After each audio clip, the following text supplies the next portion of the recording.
Small group leaders, welcome to week 9 of our time together. We're in John chapter 20, looking at Easter and the resurrection.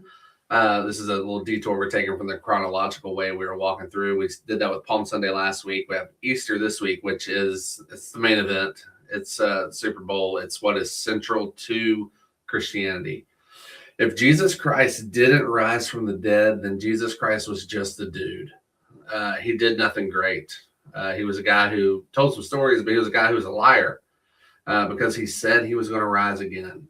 And so if Easter is true, then it changes everything. If it's not true, it changes everything we believed about Jesus up until this point. And so where Jesus is misunderstood so many times in the Easter story, but one of those places is whenever Mary goes to the tomb and she's there to kind of check on Christ's body. And prepare it, take care of it. She loved her Lord, and so wanted to take care of him. She gets there and finds that his body's gone, and she is afraid that someone had stolen him, which would not have been that unusual. I mean, he died as a criminal. He was a political criminal. So the Jews were not interested in people finding Jesus and going and worshiping him and things like that. So it's not far-fetched that he would have been gone. But he also said he wouldn't be there. And Mary, who is overcome with grief, obviously at the death of her friend, goes to see Jesus. He's not there. She sees there's this gardener taking care of things, which is obviously symbolic of who Jesus was. And she asks the gardener, just tell me where you took him. Just tell me where he is. She's desperate to know and doesn't realize she's talking to Jesus. Jesus says to her, what are you looking for? She's like, I'm looking for Jesus. Where is he?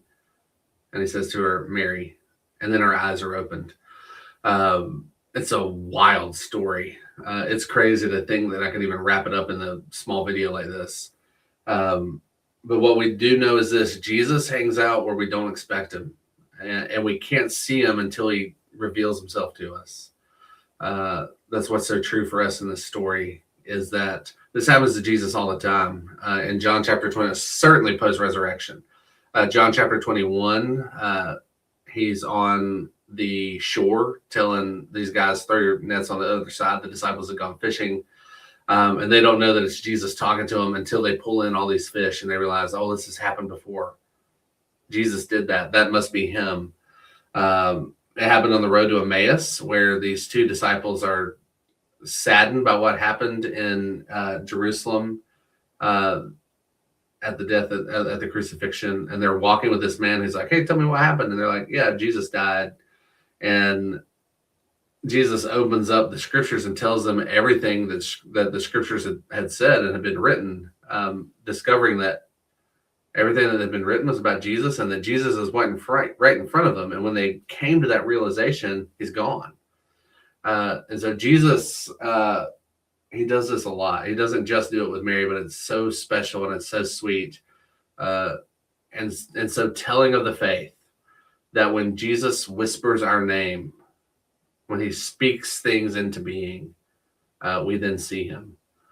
And so whatever it is that we're going through, Jesus isn't absent just because he's silent.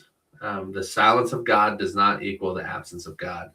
And Easter proves that. So enjoy studying this together, walking through this together. If you have any questions at all, reach out to me or the discipleship director at your campus, the pastors of your congregation.